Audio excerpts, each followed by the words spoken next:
Bueno, muy buenos días. Bienvenidos a esta cuarta jornada del curso Riego en un contexto de cambio climático, en el marco del programa Transferencia Tecnológica para la Adaptación al Cambio Climático en áreas agrícolas vulnerables de las regiones de Atacama y Coquimbo. El día de hoy nos corresponde revisar un tema diferente a los que hemos revisado en las otras jornadas. Hemos estado viendo temas de cambio climático, digamos, introductorios y de contexto, temas referentes a riego, pero como sabemos, la gestión de los recursos hídricos es un tema muy complejo que tiene muchas aristas y sabemos que para regar necesitamos tener derechos de aprovechamiento de agua, ¿cierto? Y para tener derechos de agua tenemos que saber cómo protegerlos y también cómo sanearlos, cómo es que deben estar al día los derechos, cómo es que deben estar inscritos. Y para eso hemos invitado a nuestra abogada de la consultora que trabaja con nosotros desde hace 7 años en el marco de la ejecución de programas de la Comisión Nacional de Riego, Camila Cancino. Ella es abogada formada en la Universidad de Valparaíso y ya tiene bastante experiencia en este tema en la zona central. Buenos días, Camila. Buenos días a todos y a todas. Bueno, Lili ya hizo la presentación, soy abogada, hace años que estoy dedicada al tema de los derechos de agua y les voy a hacer una pequeña presentación sobre aspectos generales y modos de protección de los derechos de agua, ¿ya? Ahora voy a compartir la presentación. Bueno, estamos en el marco del programa de Transferencia Tecnológica para la Adaptación al Cambio Climático en áreas agrícolas vulnerables de las regiones de Atacama y Coquimbo. El tema que vamos a ver hoy son derechos de aprovechamiento de aguas, nociones generales, saneamiento y protección. Los temas a tratar. Dentro de las nociones generales vamos a hablar sobre el Código de Aguas, los derechos de aprovechamiento de aguas como bien principal, adquisición. El objetivo es tener un conocimiento general sobre el origen de la normativa y cómo se origina la tenencia de un derecho. Segundo tema a tratar es regularización y saneamiento. Para eso trataremos el artículo primero, segundo y quinto transitorio del Código de Aguas, la posición efectiva y el perfeccionamiento. El objetivo de este tema es tener un conocimiento general de los procedimientos que se deben aplicar para que un derecho esté a nombre de quien lo usa. Y por último se verá el tema de la protección de derechos de aprovechamiento de agua, herramientas judiciales y administrativas de las organizaciones de usuarios de agua. El objetivo es tener conocimiento general sobre estas herramientas y orientar a los usuarios u organizaciones de usuarios de agua para resolver los distintos conflictos que se susciten entre ellos o entre ellos y la comunidad. ¿Ya? Nociones generales. El actual Código de Aguas. Bueno, en 1981 se dictó el actual Código de Aguas, donde se otorga a los particulares la propiedad de los derechos de aprovechamiento de agua, esto es, el uso, goce y disposición. Pero es importante hacer acá una precisión, que es bien técnica, pero es importante, porque de que yo soy dueño finalmente a través de la regulación actual. Yo soy del derecho de aprovechamiento de agua. El agua en sí mismo como bien es un bien nacional de uso público. Entonces yo tengo un derecho de propiedad, sí, está reconocido constitucionalmente, sí, pero mi derecho de propiedad es sobre el derecho de aprovechamiento de agua, no así sobre el agua en sí misma porque es un bien nacional de uso público. Con la dictación del Código de Aguas, el agua pasó a ser un bien económico municipal y no un accesorio, de manera que la venta de un predio agrícola no comprende los derechos de aprovechamiento de agua destinados al riego de dicho inmueble. Antiguamente no había una distinción cuando se transmitía, por ejemplo, se vendía un bien raíz con el agua, bastaba con la sola venta del bien raíz y se entendía que se vendían también las aguas. Ahora existe un régimen registral separado de las aguas y de la tierra, ¿ya? Y se venden separadamente. Adquisición del dominio del derecho de aprovechamiento. Existe una adquisición originaria y una adquisición derivativa. Adquisición de derechos de aprovechamiento de agua originarios. Los derechos de aprovechamiento de agua originarios se constituyen por acto de autoridad. La autoridad en Chile que otorga los derechos de agua es la Dirección General de Aguas. ¿Y cómo se realiza esta adquisición? a través de una resolución que emite justamente la Dirección General de Aguas, siempre previa solicitud del interesado. La posesión finalmente se adquiere por la inscripción de esta resolución en el conservador de bienes raíces respectivo. Aquí acompañamos una imagen de una resolución tipo de la Dirección General de Aguas donde se otorga un derecho de agua. Ahí se refiere, constituye un derecho de aprovechamiento consultivo, sale el nombre de la persona, la comuna, la provincia y distintos requisitos mínimos que tiene que tener la resolución, como son el volumen y las coordenadas exactas donde se extrae el agua. ¿Ya? Esta es la típica resolución de la DGA. Otro ejemplo de, bueno, vimos la adquisición de derechos de aprovechamiento de agua originarios y también está la adquisición de derechos de aprovechamiento de agua derivativa. Derivativo es cuando ya se otorgó en algún momento este derecho de agua y una persona lo transmite, que sería por una compra-venta, por ejemplo, entre vivos, o también se puede adquirir a través de la posesión efectiva, ¿ya? Que es un caso típico de adquisición derivativa. Y aquí mostramos, les mostramos un formulario de una solicitud de posesión efectiva ante el Servicio de Registro Civil e Identificación, ¿ya? Es el formulario tipo que se puede bajar de internet. Algunas nociones básicas sobre cómo se realiza una posesión efectiva. Bueno, lo primero que hay que hacer es ir al registro civil. Sabemos, bueno, actualmente no se puede ir, pero está el formulario en internet, se puede bajar, es cosa de ponerlo en Google y uno lo encuentra. Entonces, primero aquí está puesto ir al registro civil, solicitar un formulario de posesión efectiva, también se puede bajar a internet y llenarlo. Segundo, el director regional decide si aprueba o rechaza la posesión efectiva, emitiendo una resolución que debe ser publicada. Luego de esto se puede solicitar el certificado de posesión efectiva. El tercer paso es que luego, teniendo en vista el certificado de posesión efectiva, se llena el formulario 4423 del Servicio de Impuestos Internos en triplicado. Luego, el Servicio de Impuestos Internos solicita documentos que acrediten el valor de los bienes. En este punto cabe destacar que normalmente el tema de las aguas es valorización de las aguas es un poco complejo. Lo que normalmente se hace para acreditar el valor es acompañar un certificado de la... parece que están escuchando mal. Camila, ¿se está escuchando bien? Dale, ¿Se escucha bien? de todas formas, si alguien lo escucha mal, va a quedar grabado después. ¿Ok? Camila, se escucha ¿puedes perfecto. continuar, no? Ya, voy a continuar. Así como les estaba comentando, normalmente lo que se hace para acreditar el valor de las aguas, de un derecho de aprovechamiento de agua, es pedir un certificado a la comunidad que diga cuánto valorizan el agua en ese sector, porque el valor del agua depende del sector, ¿ya? Bueno, una vez autorizado el formulario 4423 del Servicio de Impuestos Internos, se presenta. Así ahora contamos con el formulario timbrado del Servicio de Impuestos Internos y el certificado de posesión efectiva. Luego, toda esta documentación se va al conservador de bienes raíces respectivo para inscribir la posesión efectiva. Se lleva el certificado que entrega el Servicio de Impuestos Internos y el certificado de posesión efectiva que otorga el registro civil. Entonces, como podemos ver, en la posesión efectiva intervienen 3 organismos: el registro civil, el Servicio de Impuestos Internos y el conservador de bienes raíces. Bueno, ahora vamos a ver otro tema que es regularización y saneamiento de derechos de aprovechamiento de agua. Se entiende por regularización de un derecho de aprovechamiento de agua a todas aquellas tramitaciones establecidas en los artículos 1, 2 y 5 transitorios del Código de Aguas.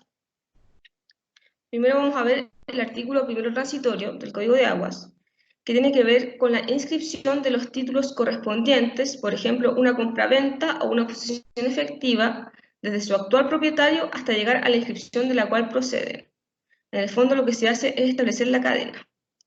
Sabemos que en Chile el régimen registral, o sea, cómo se registran públicamente la transferencia de un bien, En el caso de los bienes inmuebles, es a través del conservador de bienes raíces. Hay libros donde consta la propiedad de un bien raíz, porque es importante tener toda la historia del bien raíz.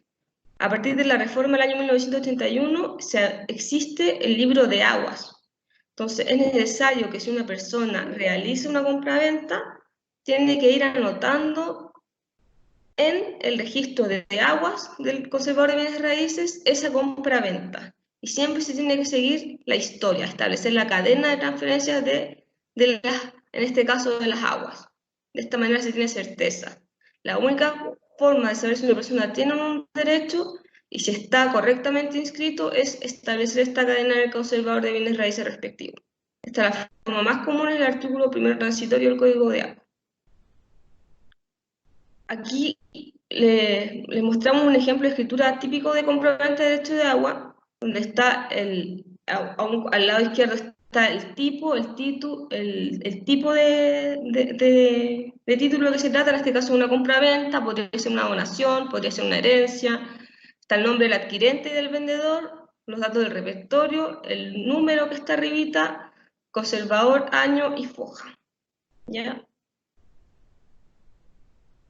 Además, tenemos el artículo segundo transitorio del Código de Aguas, que esta forma de saneamiento del derecho opera a partir de la tenencia del derecho por un lapso de tiempo. ¿Ya? ¿Qué es el artículo? Dice, los derechos inscritos que estén siendo utilizados por personas distintas de sus titulares, derechos no inscritos y aquellos que se extraen de forma individual de una fuente natural, podrán regularizarse cuando dichos usuarios hayan cumplido 5 años de uso ininterrumpido, contados hacia atrás desde la fecha de entrada de vigencia del Código de Aguas de 1981. ¿Ya? Entonces, ¿desde cuándo se computa el plazo para que una persona pueda adquirir por el lapso de tiempo? Tiene que hacer uso de estas aguas en el fondo, y lo más importante es que las use antes del 29 de octubre de 1976, debiendo cumplirse una serie de requisitos establecidos en el mismo cuerpo legal. A esto se le denomina uso inmemorial. La verdad es que el artículo segundo transitorio del Código de Aguas es un poco complejo adquirir el derecho de esta forma porque normalmente es un juicio que es bastante largo y no hay, si no está inscrito, no hay nada por escrito. Entonces lo que se hace es acompañar antecedentes. ¿Y qué es lo que normalmente se utiliza? Son testigos, pero es un juicio bastante largo y complejo. ¿Ya? ¿Se puede regularizar de esta forma? Sí, pero es complicado. Bueno, también está el artículo quinto transitorio del Código de Aguas, que se refiere a la situación de los predios expropiados, los predios que son denominados predios CORA, ¿ya? De objeto de la expropiación de la Corporación de Reforma Agraria. La determinación e inscripción de los derechos provenientes de predios expropiados total o parcialmente o adquiridos a partir de la reforma agraria le corresponderán al Servicio Agrícola y Ganadero. Este organismo determina de forma proporcional a la extensión regada a los derechos de aprovechamiento de aguas. Esto se realiza a través de una resolución exenta que se tiene que inscribir en el registro de aguas del conservador de bienes raíces. ¿Ya? Antiguamente, cuando se produjo las distintas expropiaciones en Chile, el Servicio Agrícola y Ganadero determinaba tanta tierra para tanta persona y a esa tierra le asignaba X cantidad de agua. Esas resoluciones el SAC las enviaba al conservador y la persona podía inscribir, y actualmente se puede, si una persona se le otorgó de esta forma el derecho de agua y no lo inscribe, basta con demostrar que es el dueño de ese predio y se inscriben las aguas así en el conservador de bienes raíces respectivos. ¿Ya? Es el artículo quinto transitorio del Código de Aguas. Bueno, vimos por una parte ya el tema de los saneamientos de derechos de agua y ahora vamos a hablar del perfeccionamiento de derechos de agua, que es una cuestión distinta. ¿Ya? ¿Qué es el perfeccionamiento de los derechos de aprovechamiento de agua? Consiste en dotar al título del derecho de aprovechamiento de agua de las características esenciales de las que carece a través de una sentencia judicial que las determine o a través del Servicio Agrícola y Ganadero cuando se trate de predios CORA. Este acto es obligatorio según el artículo 122, inciso séptimo, introducido por la ley 20.017, que establece la obligación legal sobre los titulares de derechos de aprovechamiento de agua de registrar su derecho en el registro público de aguas. En el caso de que la persona no lo haga, no puede realizar acto alguno en relación con sus derechos ante la Dirección General de Aguas ni la Superintendencia de Servicios Sanitarios. Por ejemplo, no podría solicitar el traslado de ejercicio de su derecho de aprovechamiento de agua a un lugar distinto del establecido en el título respectivo. Este tema es importante porque mucha gente tiene su derecho de agua, pero no está perfeccionado. Y al no estar perfeccionado, no puede hacerlo valer, por decirlo así, ante, por ejemplo, la DGA y la superintendencia. El código es bastante exigente en cuanto a las características que tiene que tener el derecho y es necesario que el derecho los tenga y conste en el título, es decir, en el conservador de bienes raíces tiene que decir las características esenciales de este derecho. ¿Cuáles son estas características esenciales? Para que el título sea considerado perfecto y por lo tanto posible registrar el registro de derechos de aprovechamiento de aguas, debe contener las características esenciales que señala el artículo 45 del reglamento del Catastro Público de Aguas. ¿Cómo reconocemos que un título está perfeccionado? Me he preguntado en el liceo. Porque tiene que tener las características que voy a señalar a continuación, que están en el artículo 45 del reglamento del Catastro Público de Aguas. Tiene que tener el nombre del titular, el alveo o ubicación del acuífero de que se trata, la provincia en que se sitúa la captación y la restitución en su caso. Sabemos, bueno, no sé si ustedes saben por qué se habla aquí de la restitución, pero en el caso de los derechos de aprovechamiento de agua, hay un tipo de derecho que se llama derecho no consultivo de aprovechamiento de agua, en que se faculta a una persona para utilizar el agua, pero tiene que devolverla. Entonces, aquí en este caso, si se otorga un derecho no consultivo para que esté perfecto, tiene que señalarse dónde se restituye el agua, ¿ya? Bueno, entonces tenemos el nombre del titular, el alveo o ubicación del acuífero que se trata, la provincia en que se sitúa la captación y la restitución en su caso, en el caso de los derechos no consultivos, el caudal, de acuerdo a lo establecido en el artículo 7 y 268 del Código de Agua, esto es, tiene que estar expresado en volumen por unidad de tiempo.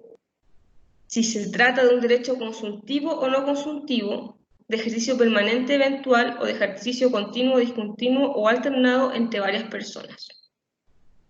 Como ya les mencioné lo que es el derecho consultivo y no consultivo, el derecho consultivo no se tiene que devolver el agua, el no consultivo sí se tiene que devolver el agua, el ejercicio permanente eventual, el ejercicio permanente es cuando la persona puede utilizar el agua, habiendo recursos disponibles, las personas utilizan el agua, y los derechos eventuales son aquellos derechos que las personas pueden utilizar cuando se hayan satisfacido todos los derechos permanentes.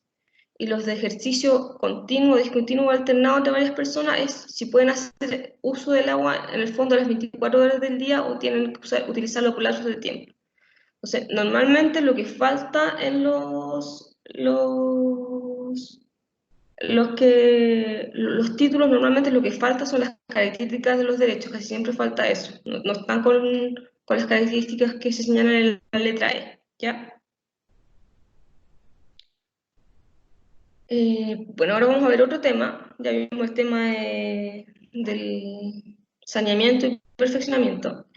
Ahora vamos a ver el tema de la protección de los derechos de aprovechamiento de agua. ¿Ya? Es un tema súper importante porque si uno tiene un derecho, lo importante es poder ejercerlo libremente y es necesario que la gente conozca los mecanismos de protección para poder hacer efectivamente uso de su derecho de manera correcta.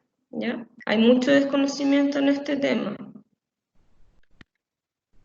Vamos a hablar primero de los procedimientos judiciales de protección. Entonces, hay un procedimiento ordinario. Dentro de ese procedimiento ordinario hay una vía civil y una vía penal.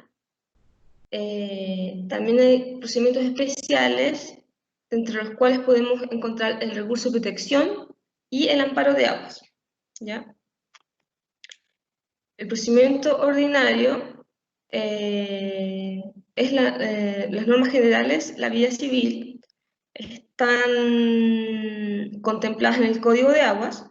¿Qué dice el Código de Aguas? Señala que los juicios sobre constitución, ejercicio y pérdida de los derechos de aprovechamiento de aguas y todas las demás cuestiones relacionadas con ellos que no tenga procedimiento especial se tramitan conforme al procedimiento sumario, que se caracteriza por su claridad y concentración en un solo comparendo, y será juez competente el del territorio donde se encuentre el derecho de aprovechamiento de agua en cuestión. En estos se podrá decretar de oficio, es decir, por propia iniciativa del tribunal que conoce de la causa, sin que lo pida ni el demandante ni el demandado, que el juez visite personalmente el lugar. Esto se denomina inspección personal del tribunal. También puede pedir el nombramiento de peritos y el informe de la Dirección General de Aguas. Esto está en el artículo 179 del Código de Aguas. El procedimiento sumario lo que tiene de característico es que es más corto, o debería ser más corto que un procedimiento ordinario, ¿ya? Los plazos son mucho más acotados. Algunos comentarios sobre la vía ordinaria civil en materia de aguas. La finalidad es resolver cuestiones relativas a temas de agua en general, porque ya vimos, sea sobre su constitución o ejercicio. ¿Qué dificultades se enfrentan? Las medidas probatorias solicitadas por el juez dilatan el procedimiento.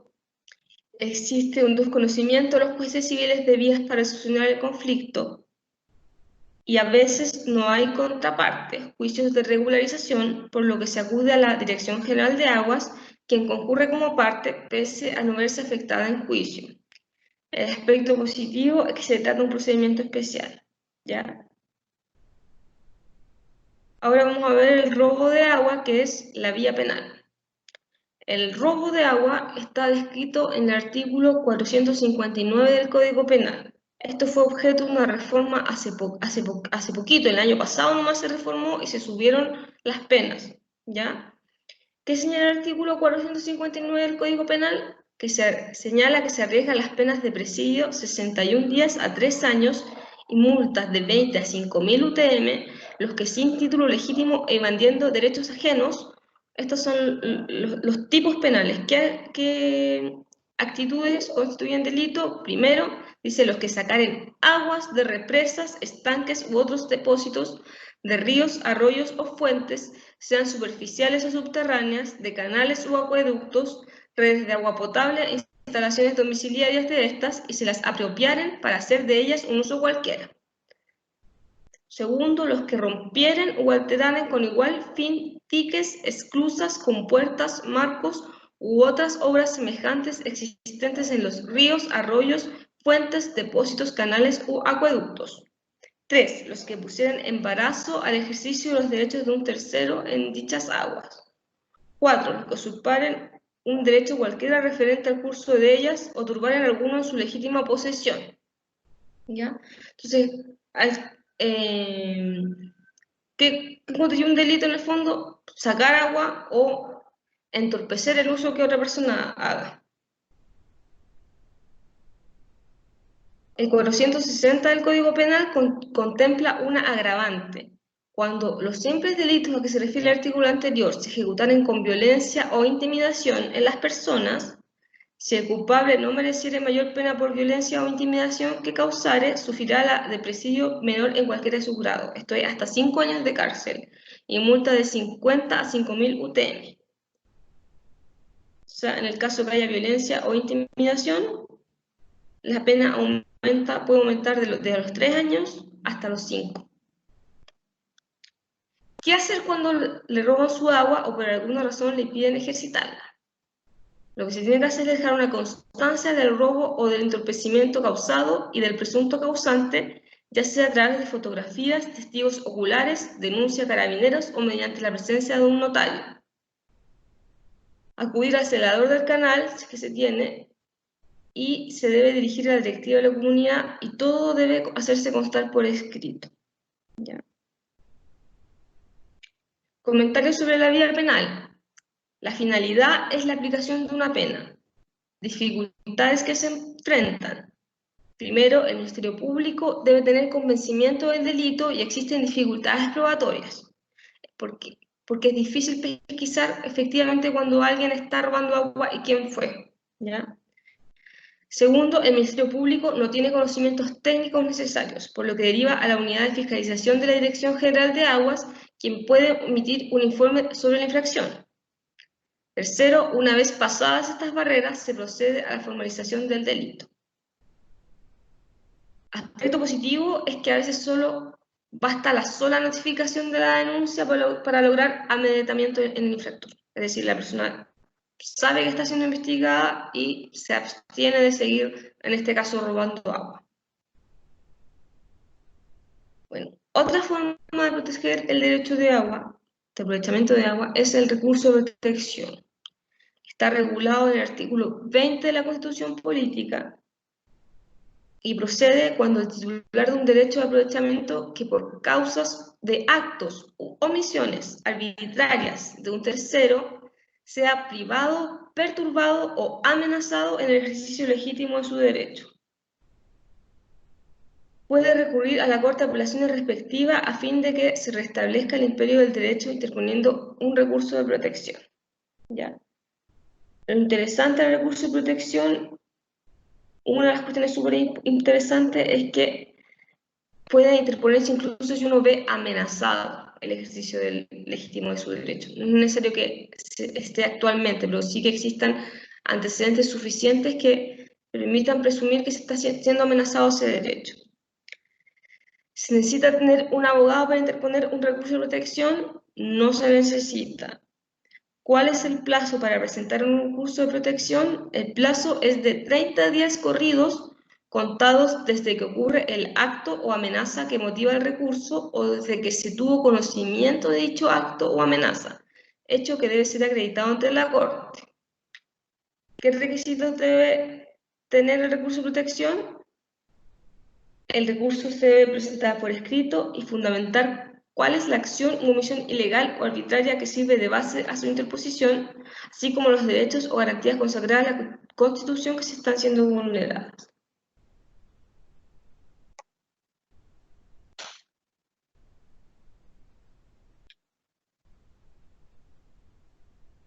Me están haciendo algunas preguntas, pero les pido que me dejen finalizar y ahí les voy contestando las preguntas porque como van quedando registradas me va a quedar claro cuáles son. ¿Ya? Ahora vamos a hablar del amparo de aguas. Bueno, se denomina en la práctica amparo de aguas, pero el código está regulado como amparo judicial. Está regulado en los artículos 181 y 185 del Código de Aguas. Vamos a exponer la definición del profesor Gonzalo Muñoz Escudero, que señala que es aquella acción que tiene el titular de un derecho de aprovechamiento o quien goce de la presunción establecida en el artículo 7 del Decreto Ley número 2603 del año 1979, esto es, el dueño del inmueble que beneficia en las aguas, que estimare que estar siendo perjudicado en el ejercicio de su derecho por obras o hechos recientes para que pueda ocurrir ante el juez respectivo a fin de que le ampare su derecho. ¿Se requiere abogado para tramitar esta acción? No, salvo que se apele a la sentencia definitiva. Requisitos: debe ser interpuesto por quien es titular de derechos de aprovechamiento de aguas o quien se repute como tal, que la ley faculta al dueño del inmueble a que benefician las aguas a quien imponga esta acción. Es decir, no necesariamente tiene las aguas inscritas, pero utiliza el agua sobre una propiedad raíz que es suya. 2. Perjuicio eventual o actual sufrido por el actor en el aprovechamiento de las aguas que debe acreditarse en el juicio. Y 3. Debe ser provocado por obras o hechos recientes.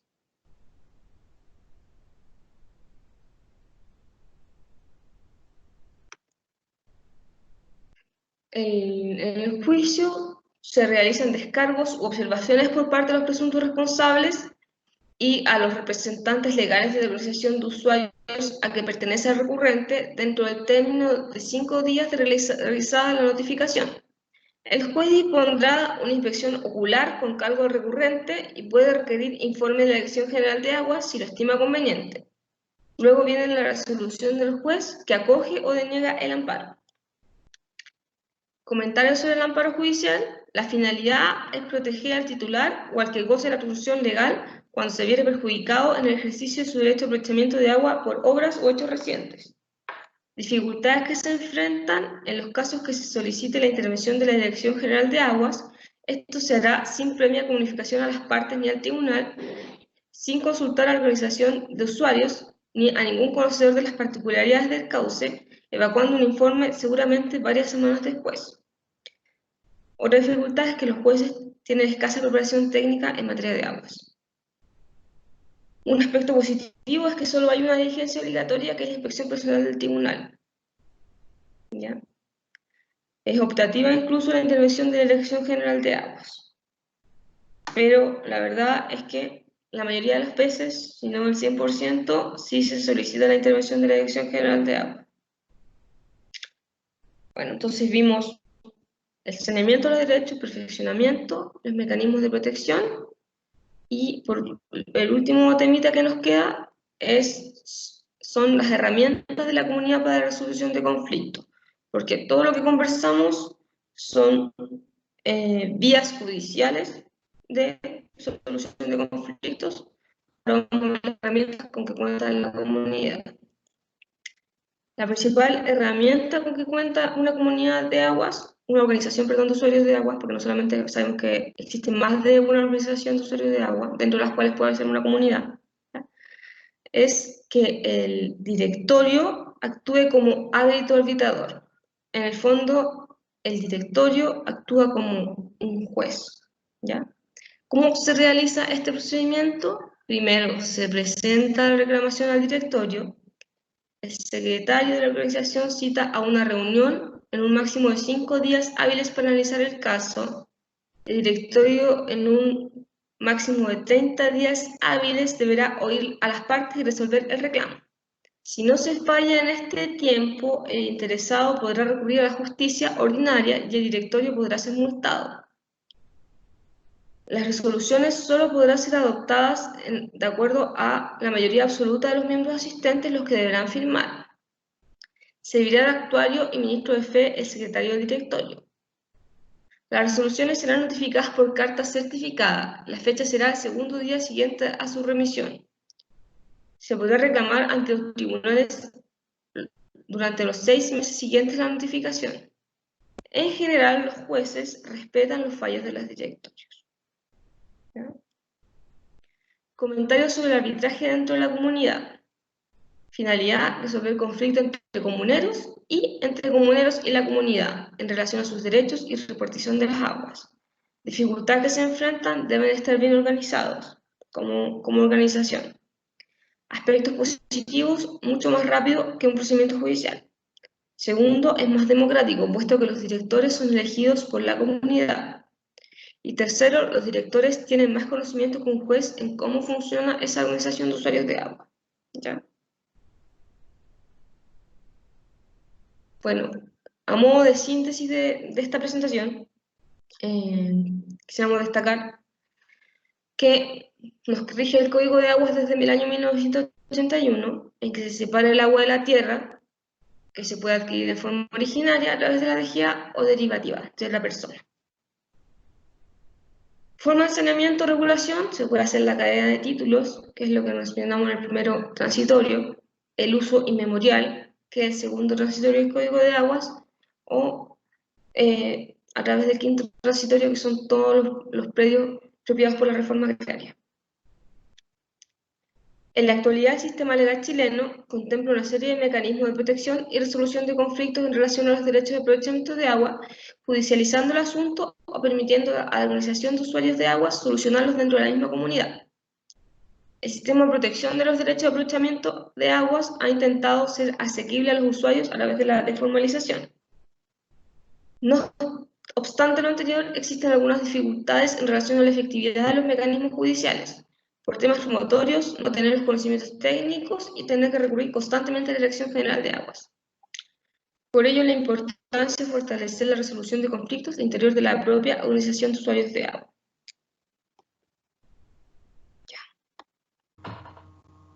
Bueno, damos las gracias entonces a Camila Cancino, nuestra abogada, por esta presentación sobre derechos de aprovechamiento de agua, saneamiento y protección.